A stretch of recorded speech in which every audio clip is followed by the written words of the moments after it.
I'm Christina. This is TV Talk, where you can chat about your favorite TV shows. Friday night lineup is as follows: Moonlighting and Numbers. Moonlight is about a vampire, and it has Jason Dohring.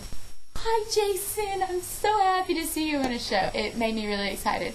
I knew that I was going to be interested in it when I first read the premise, because it was like Buffy, but not. Nick St. John, who's a private investigative vampire. So it's not like Buffy, it's more like Angel. Jason Dohring is Nick St. John's best friend, who was also a vampire, and he's like 600 years old, which is just kind of creepy, because you hear that, and you're like, he's 600 years old, but he's being played by a 20-something actor. That's really creepy. I love Jason. In this show especially, he does a very good job of being menacing and a jerk, just a jerk. But there's something there in his relationship with Nick St. John that really shows he cares about him. But actually, he's just kind of a side character. The real show is about Nick St. John, who is a detective in Los Angeles. And he's also a vampire. He's been one for about 60 years now. One of the people that he has saved before when she was a child, he keeps track of. And she is a reporter for BuzzWire, which is like TMZ. So it's kind of like trashy reporting, but she takes it very seriously.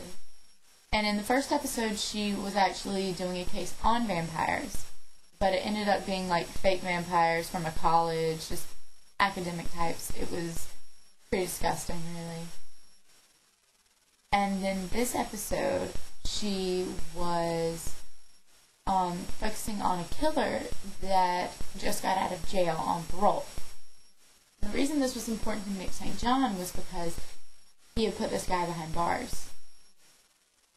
So there was a new book that had come out, and it was talking about how he was innocent and how this Nick St. John detective, who was still 35 at the time,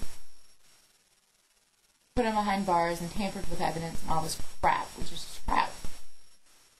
So Nick St. John has to defend himself to everyone, say that that was his father, all this kind of stuff. Basically, you know the end is nigh for him keeping his vampirism a secret.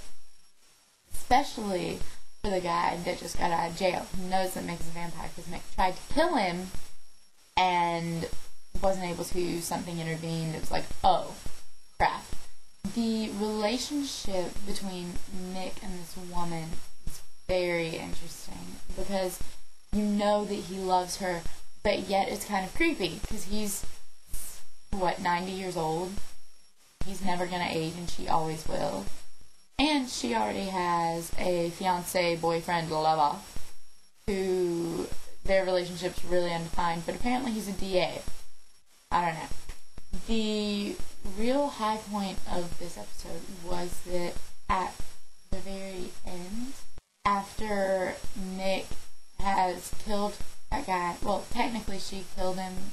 It's complicated. Nick is shot with these bullets, this shell that hurts him. It's silver, so it really burns. It's like poison to him. He is trying to survive, and he's drinking the blood, and it's just a really, really low point.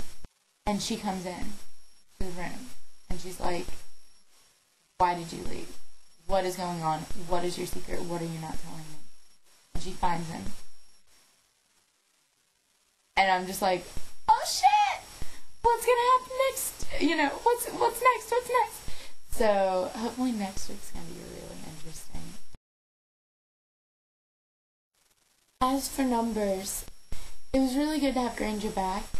I think he's probably gonna stay. I haven't really kept up with contract news and all that kind of stuff for Numbers, but I hope that his character is going to stay and that all the hurt feelings will be mended and everything like that. This season's mystery was really good. There was a big star who was being blackmailed by a bunch of people, and it was It was just a really good episode. There were a lot of twists and turns. With the movie star, the guy that played Pyro in X-Men, I'll be on IMDb later looking for pictures of him, so I'll find out. This was what I thought of it. But what was your favorite?